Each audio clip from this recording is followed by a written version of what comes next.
Okay, welcome everyone to the RSS 2016 awards ceremony. I have to say this is, I think, the 5th time that we've held these awards at conference, and I think that's been a good development because it does mean that rather more people than was traditionally the case at the old-style AGM in Errol Street get a chance to see some of our more distinguished colleagues receive their awards, and also to hear those distinguished colleagues say a few words in response to the award.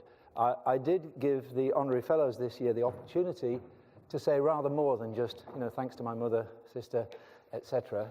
And Sir Michael Marmot will give us a short talk about his work when he receives his award. But before we get on to the Honorary Fellows, we're going to start with the Guy Medals. The Guy Medals are named after William Guy, who also is named for our schools lecturer that I mentioned recently in connection with Crystal Donnelly. We award gold, silver and bronze, and it isn't for first, second and third. Essentially they're for different career stages. But without doubt, the Society's longest standing preeminent award is the Guy Medal in gold, and I think it's a particular pleasure this year to announce, as has already been announced for some time, of course, that Sir Adrian Smith is this year's recipient of the Guy Medal in Gold. There is a formal citation, which I think you have in the back of your packs, so I'm not going to cite it verbatim, but I think Adrian would have been a strong candidate for the Guy Medal in Gold purely on the basis of his academic work, but he's also been, as many of you know, a very, very major and beneficial influence on national policy, and his multifaceted achievements really make him a very strong and deserving recipient of the Guy Medal in Gold. And so I'd like to invite Adrian to come up for the handshake and the photo, and however ritual they are, they're no less sincere. So, Adrian Smith.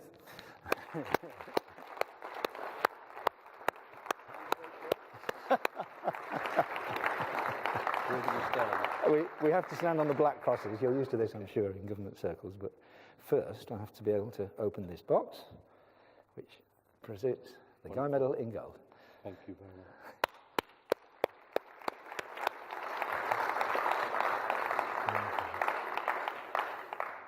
And Adrian, you'd like to say a few words?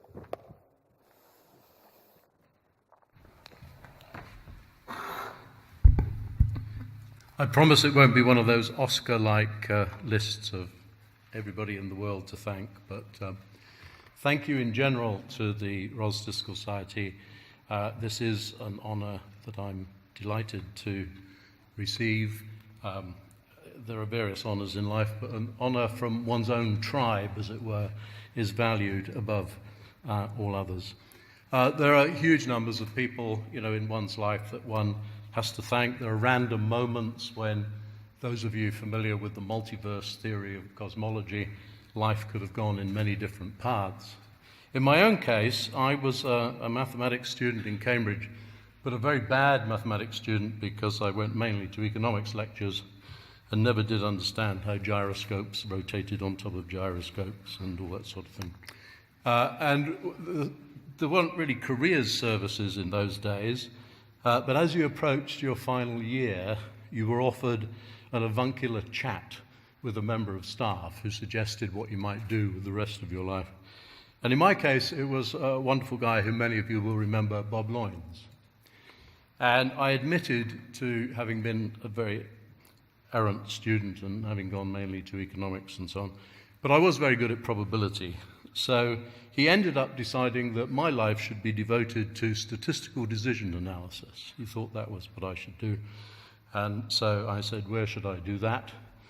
And the choice was between, I think, University of California in Berkeley and University College in London, where Dennis Lindley had just returned from exile in Aberystwyth. So I went off there. So Bob Loynes, I owe everything to.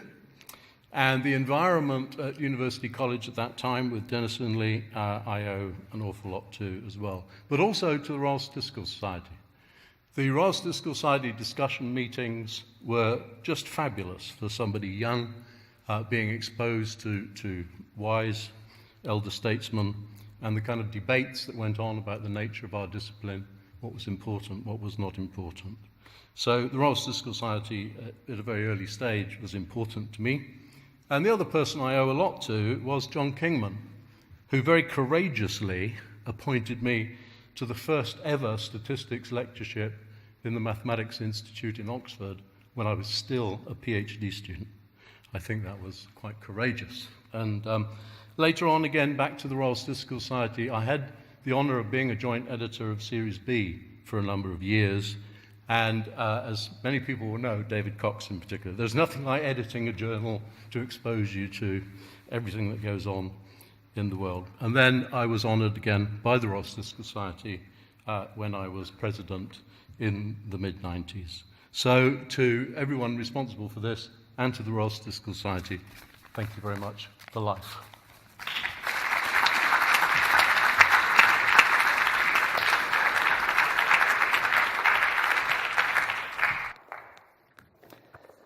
The Guy Medal in Silver is being awarded in absentia to Nancy Reid.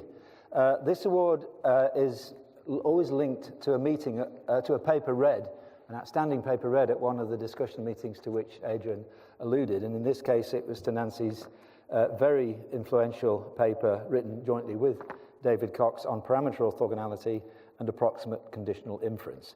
I have to say that although there is that linkage to the discussion meetings, let there be no misunderstanding. It's for a very substantial body of work within which there is at least one RSS discussion meeting. And Nancy's made many other important contributions to statistical theory and methods. And although she wasn't able to be with us today, I'm very pleased to say that she will be the headline speaker at a meeting on the mathematics of data science that the RSS is organising in October in conjunction with the London Mathematical Society and the Fisher Memorial Trust.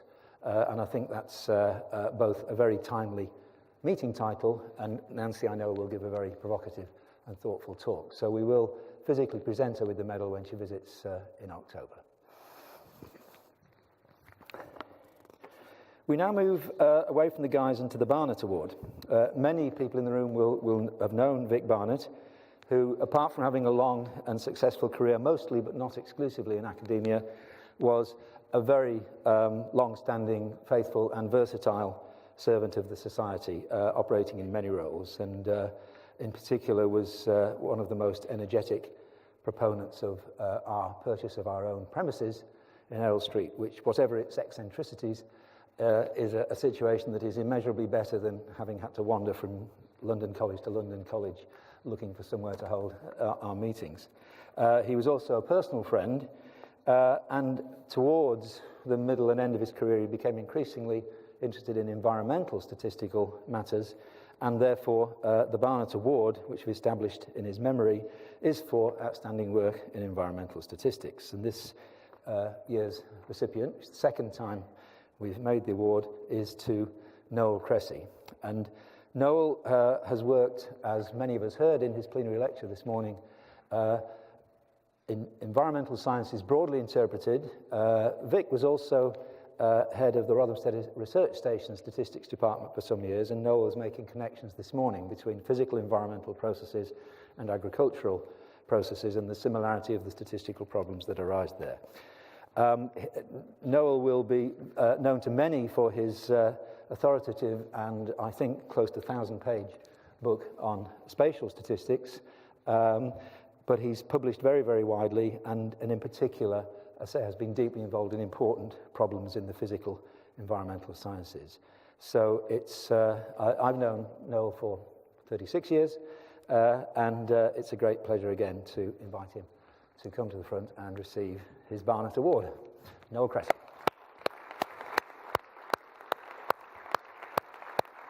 Noel.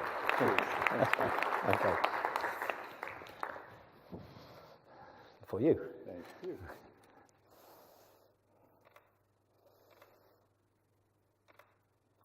And again, I know Noel would like to say a few words, and we would like to hear them.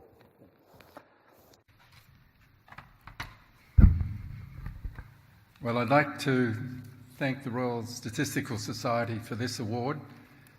This is my 40th year of membership, of the Royal Statistical Society. And it's a great honour. In particular, I'd like to use this opportunity to remember Vic. He was born in 1938 and he passed away on his birthday in 2014. All his degrees were from the University of Manchester, his bachelor's, master's and PhD. He's probably well known for his long appointment at the University of Sheffield from 1975 to 1991. He then had a series of appointments that really led him into environmental statistics that started as head of maths and stats at Rothamsted Experimental Station, and it was clear that he was seeing things there that Fisher had seen, that I talked about this morning, and that I was seeing in my own work. He became Professor of Environmental Statistics. I don't know of any other Professor of Environmental Statistics at the University of Nottingham, and then moved to Nottingham Trent University. In the 1990s, he established Statistics in Public Resource Utilities and Care of the Environment. I had to read that, but we all knew it as Spruce. And became the face of Spruce in following 20 years or so.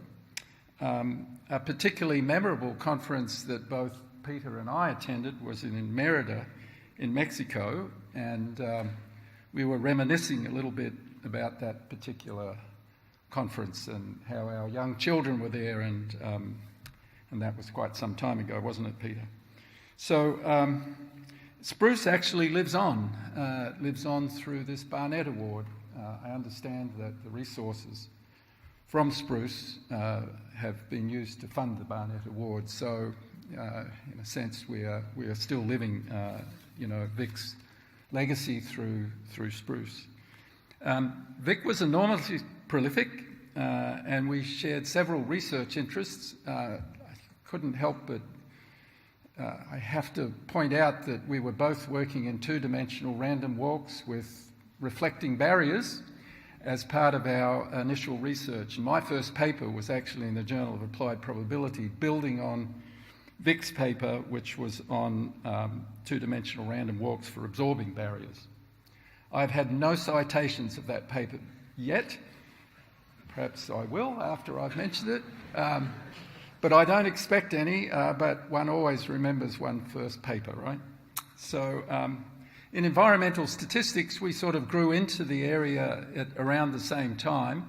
I came in through the spatial statistics end of things, and Vic, I think, came in really through the environmental sampling side of things. We were both on the advisory board for a long time of the Probability and Statistics series of Wiley. I'm still on that board, and we were both appreciated a very fine glass of wine, so I feel a lot of affinity for Vic. I once again like to thank the Royal Statistical Society for this honour, and also for the opportunity now of remembering Victor David Barnett and his contributions to our wonderful profession. Thank you very much. Thanks, Kendall.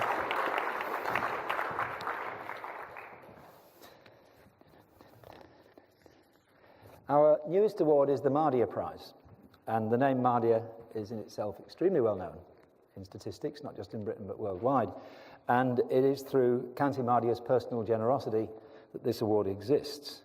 And in particular, this is an award that it funds a research project, which I think is a very nice idea, and it's also in particular to fund a series of workshops designed to link statisticians with those working in other areas. And this year's first winner of the Mardia Award, Fiona Underwood, will be looking at workshops which will be examining links between statisticians and those working on the sustainable management of natural resources for poverty and alleviation. There's a bit of a theme running through this conference of an increasing awareness of the fact that statistics is of vital importance, not just to technologically advanced societies, but in the developing world and the disadvantaged of the world, and I'm delighted to see it. Fiona, I know, is here to receive her award, and I think it would be presumptuous of me to give it, so I'd like to invite Canty to join me on the stage, and shortly thereafter, Fiona to join us both and receive the award. Kanti Mardia and Fiona Underwood. Fiona.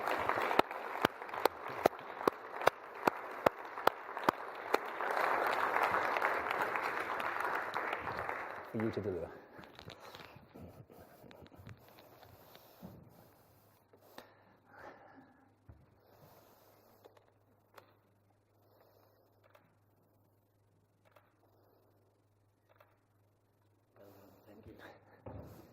Thank you, Kanti. I'll see you shortly. You will say a few words, please, Fiona. Sure.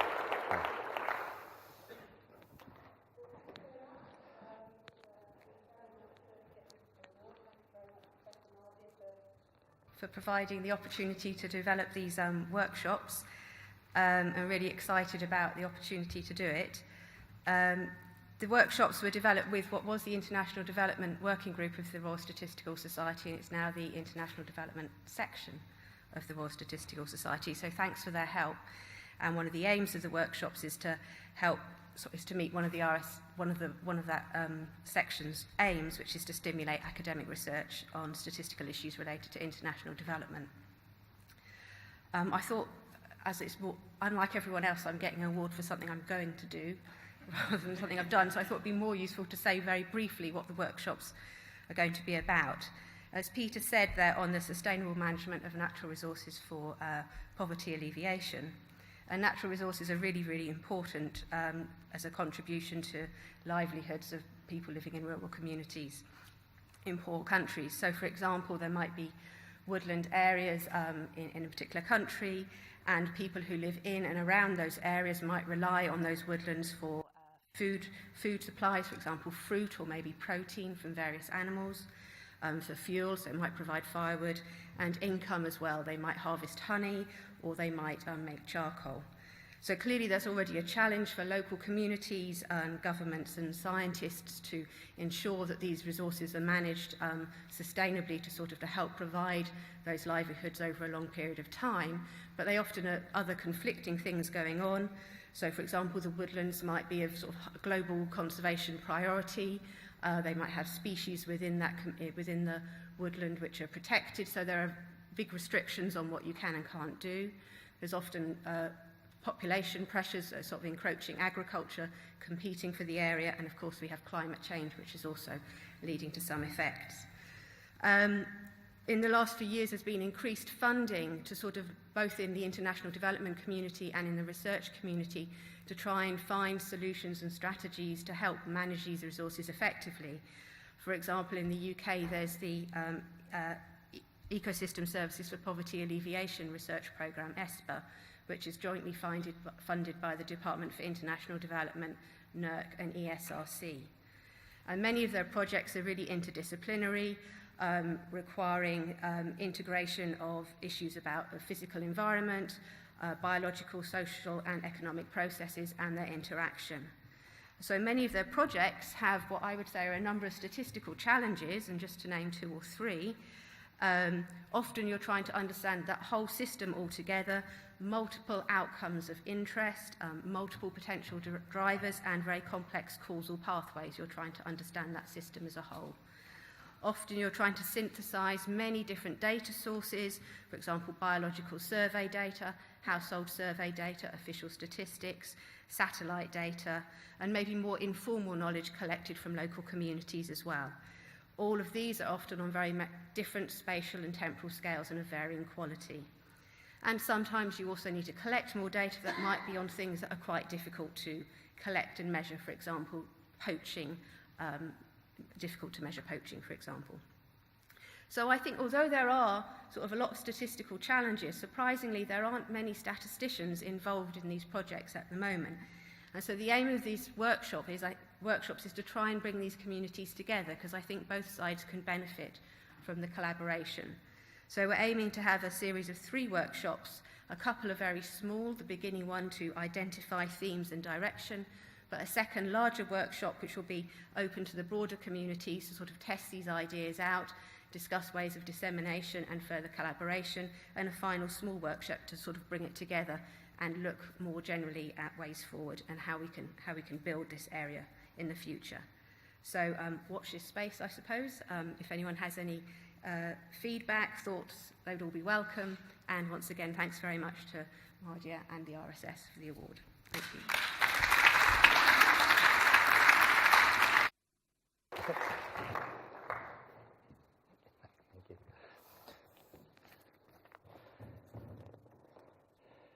We're now moving to honorary fellowships of the Society, and I have a challenge for the time series analysts in the audience, because even in my time as a member of the RSS, which I think is slightly longer than Noel's, but not much, and certainly way back further then, what we have used honorary fellowships for in the Society has actually changed. And so there was a time, I remember, when there was, if it wasn't a rule, there was a sort of a convention that it was particularly oriented at people who are not based in the UK. But of course, we have many members who are not based in the UK. However, for a number of years now, and I think very appropriately, honorary fellowship is for people who are eminent and distinguished scholars in areas related to statistics, but are not statisticians per se. Now, setting aside the philosophical question of what is a statistician and exactly where the discipline begins and ends, this does mean that these will be people who, broadly speaking, make their careers in substantive areas that use statistics in innovative and important ways, rather than people who would sit in departments of statistics. And we do not have particular quotas for these.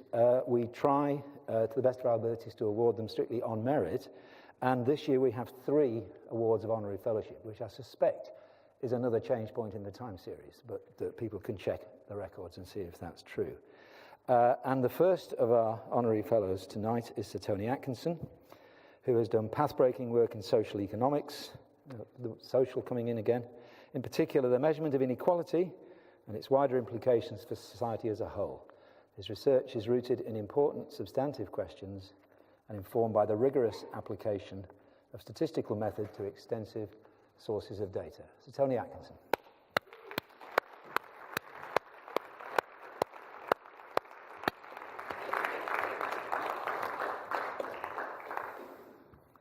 Thank you very much. You need to stand you on a black cross. Right. And I need to give you this. Thank you very much. Yeah.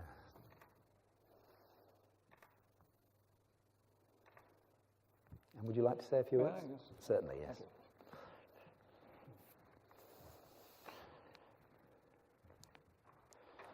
Thank you very much. I very much appreciate this honour of being associated with the Society in this way. And I'd like to express my gratitude to the Society. Well, particularly, I think, to be in the company of 2 people whose research I greatly esteem. Michael Marmot is here, and John Goldthorpe, who can't be. I appreciate it. I'll give 2 reasons in particular. The first one perhaps is not to be taken too seriously, but it's reassuring to be known, to be recognised that I'm not a statistician. Now, that may seem to be unnecessary, but for a number of years I was at the LSE, the Thomas Tooke Professor of Economic Science and Statistics. And I think the "and statistics" always slightly embarrassed me. I felt I was sailing under false colours, shall we say. So it's good that you recognise that. It was also, of course, confused by the fact that there was at the time at the LSE no fewer than 2 people called Anthony Atkinson, one of whom, Anthony C. Atkinson, is a very distinguished statistician. But we were often confused. And it wasn't just the post room at the LSE that had difficulty sometimes in detecting the subtlety of a middle initial that was different. And I think they distributed our mail more or less at random. But it was also the case that some editors of some distinguished journals confused us too. And so I was often receiving papers to referee of which I didn't understand the title, let alone the content. So to avoid any uncertainty, I'm an economist, and an economist, though, who's very interested in data, in the collection of data, in the sources of data, the strengths and weaknesses of data, and the way in which, to put a positive spin on it, that the way in which data can be used to illuminate social and economic problems. And that brings me to perhaps the more serious point I want to make, which is that I also appreciate it as perhaps a move or an indication of a possibility of rebuilding the bridges between my own subject of economics and statistics. And I say rebuilding advisedly because there was a time when economists were very actively engaged in particularly the construction and assembly of economic data. To take a field which I've worked in the national accounts, national income.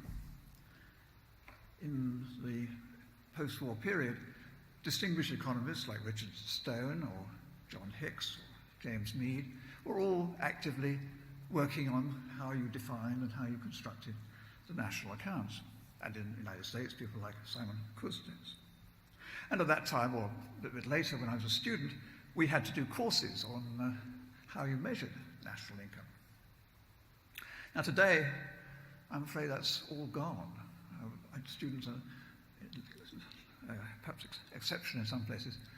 They are taught that, but in most cases they have no idea how these key statistics of monitoring the macroeconomy, how they're actually arrived at. This has, I think, very unfortunate consequences.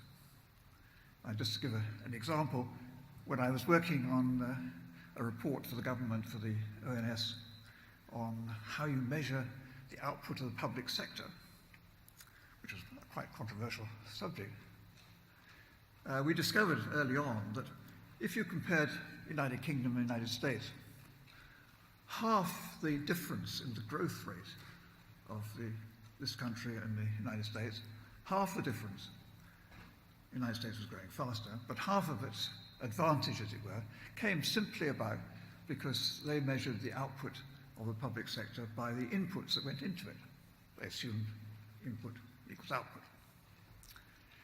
The United Kingdom, like most, or like all European countries except for Denmark, measures doesn't make that assumption. It makes an attempt, maybe not ideal in the way it does it, but makes the attempt to measure what comes out of the public sector in terms of the operation of the health service, people getting qualifications in education, and so on. So we measure it differently, and that explains, as I said, half of the difference of what economists were busy trying to explain in terms of economic theories and such like. So I think that's a very simple example of why I fear that we've, as a subject in economics, lost perhaps an important part of what was part of our history. So I hope that, as I said, that this is a sign that, and I noticed that you have your strap line, if that's the right way of describing it, is data, evidence, and decisions. I don't think the Royal Economic Society has that as a strap line. I think the first word is missing, and I hope one day that will go back there. So thank you very much indeed for this association with your wonderful society.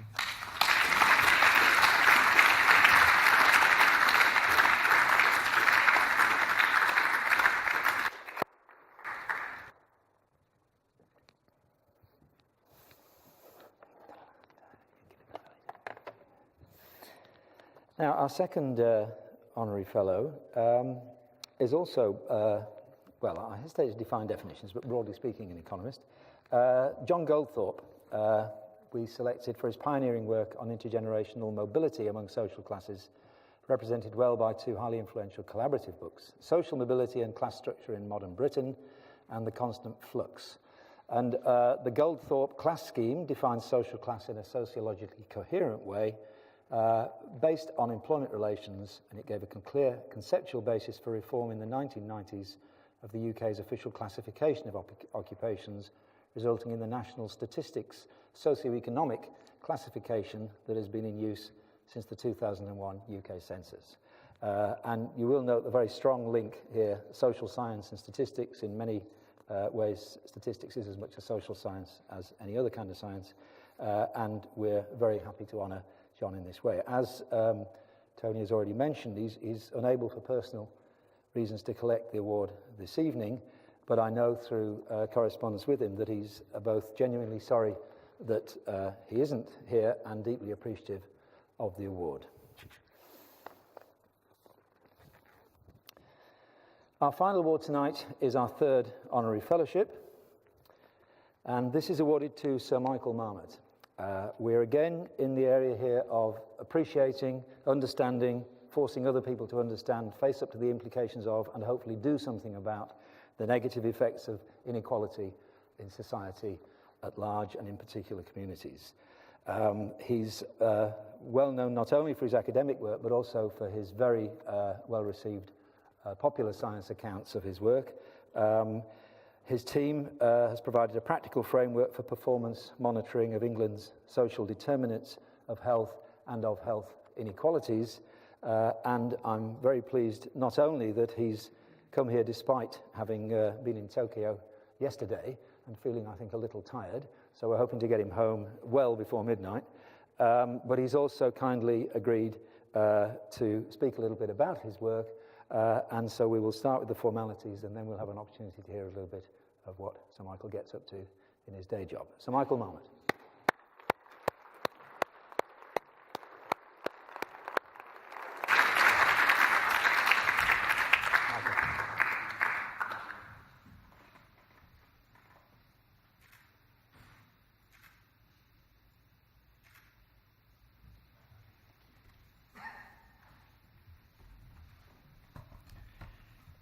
It's an honour to get this award, and a particular honour to be receiving the award at the same time as Tony Atkinson.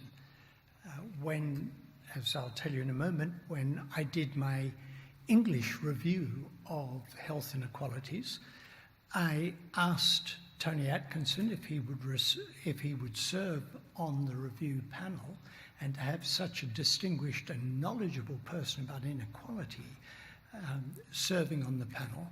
And as I said to him this evening, that my research over a very long period of time has been devoted to trying to understand the social gradient in health, not just why poor people have poor health, but why health follows a social gradient.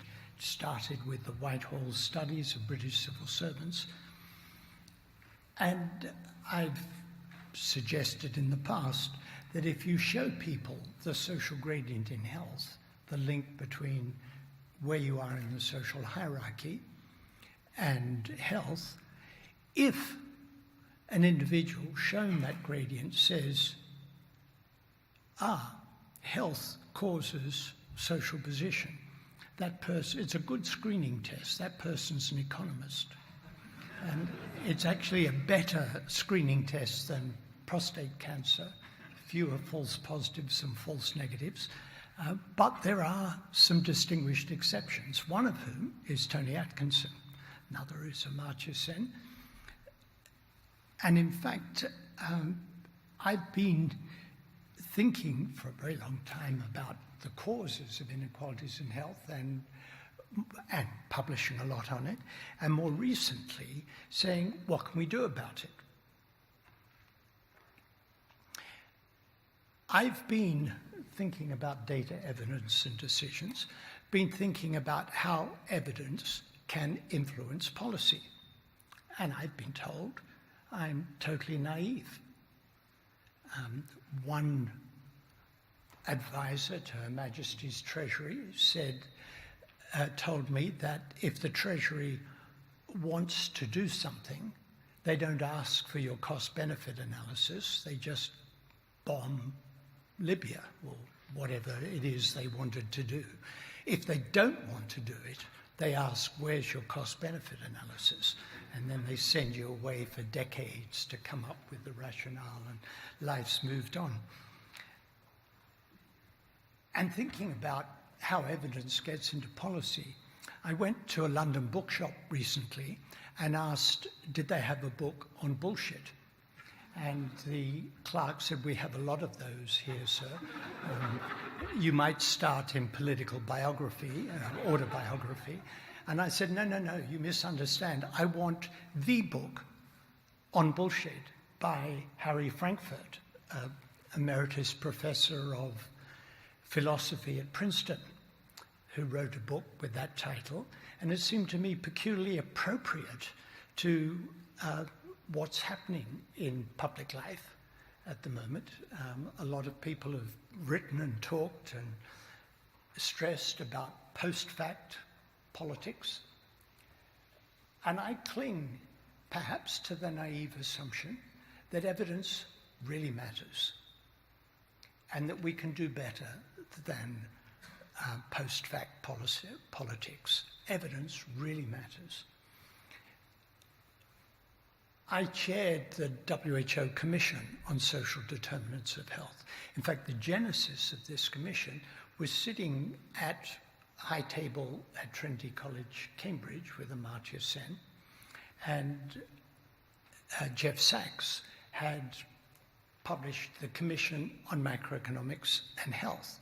And just as I said, most economists think at the individual level that health leads to income rather than income leads to health, or health leads to higher status rather than higher status leads to health. This was saying at the national level, let's control major killing diseases in order to get economic growth. I have to say the evidence justifying that proposition was weak in the extreme, but I said to Amartya, hasn't Jeff Sachs got it upside down? We don't want to control diseases in order to get economic growth. We want to improve society in order to control diseases.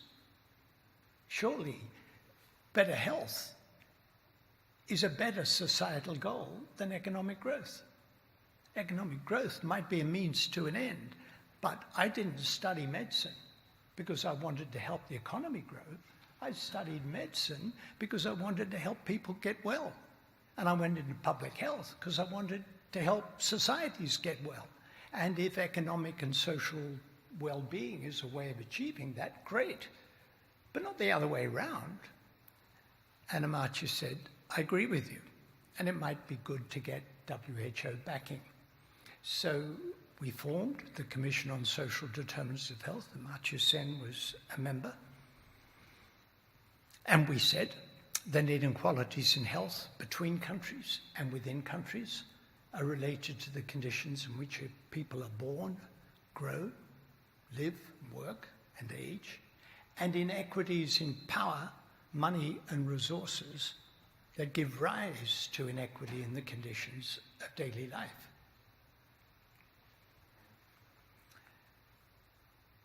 At the same time that I was chairing this commission,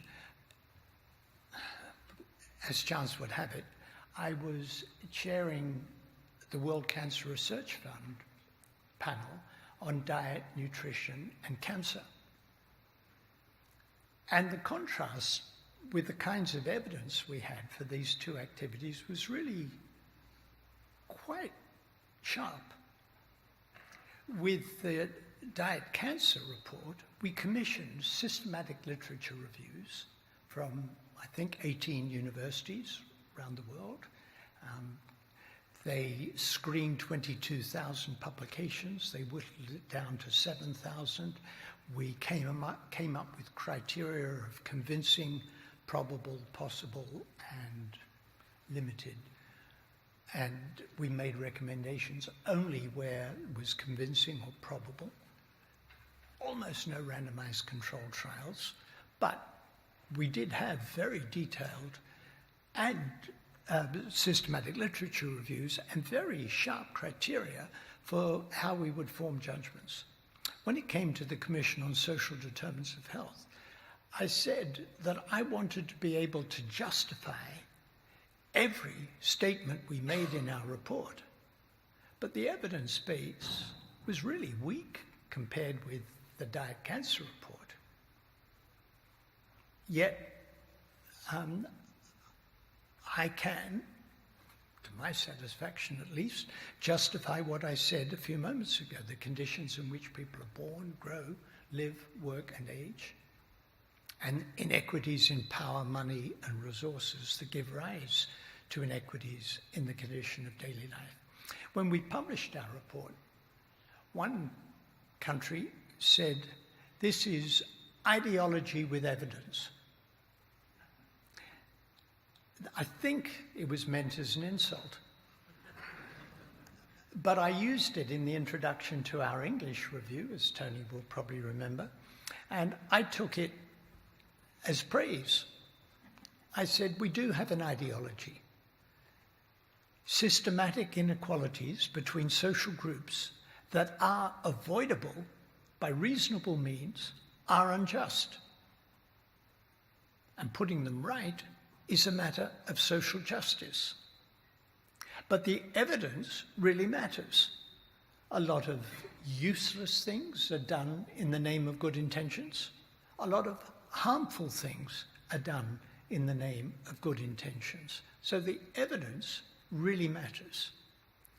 But the type of evidence that we have is somewhat limited. For example, in Gujarat, in India, in the city of Ahmedabad, the Self-Employed Women's Association, that when we started represented 500,000 of the most marginal, poorest women in India, all Dalit, outcast, on very low incomes. And one example of the kinds of work they did was to look at housing. They got women together and said, what do you want? And they said, we do not want to be moved. We want to stay right where we are. But we would quite like running water, a bathroom, and somewhere to cook. They negotiated loans of $500 per household. The women themselves had to contribute $50. If you're living on $1 or $2 a day, $50 is enormous.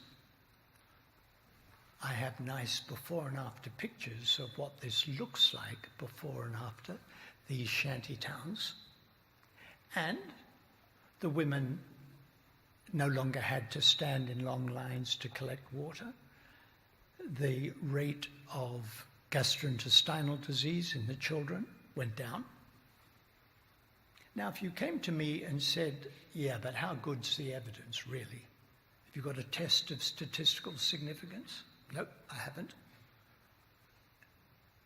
And my response is, well, nevertheless, I think that's a different kind of evidence.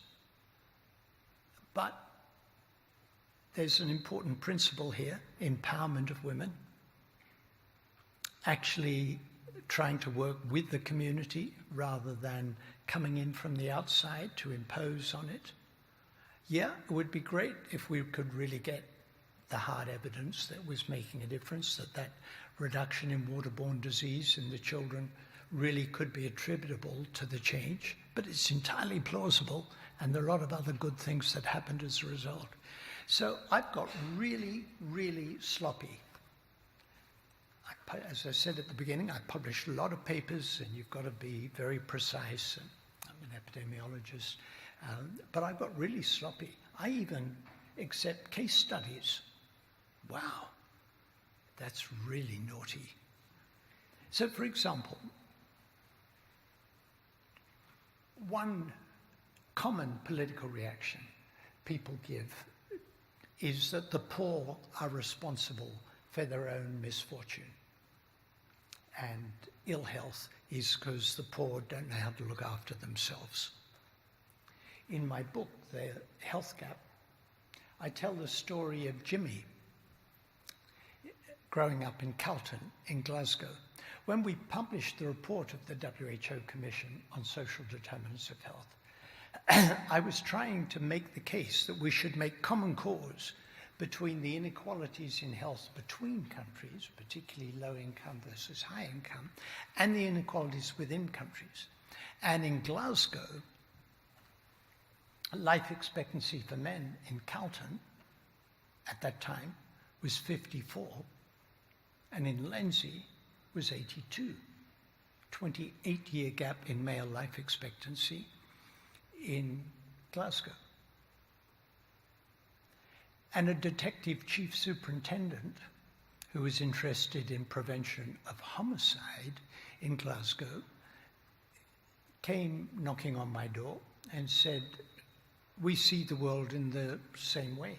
Let me tell you," he said, "about Jimmy." Jimmy, typical resident of this part of Glasgow, had a single mother who had a succession of male partners, each of whom abused Jimmy physically, if not sexually. By the time Jimmy went to school, he was labelled as having behaviour problems. As soon as he was old enough, he was labelled a juvenile delinquent. He was involved in gangs and petty crime, violent behaviour.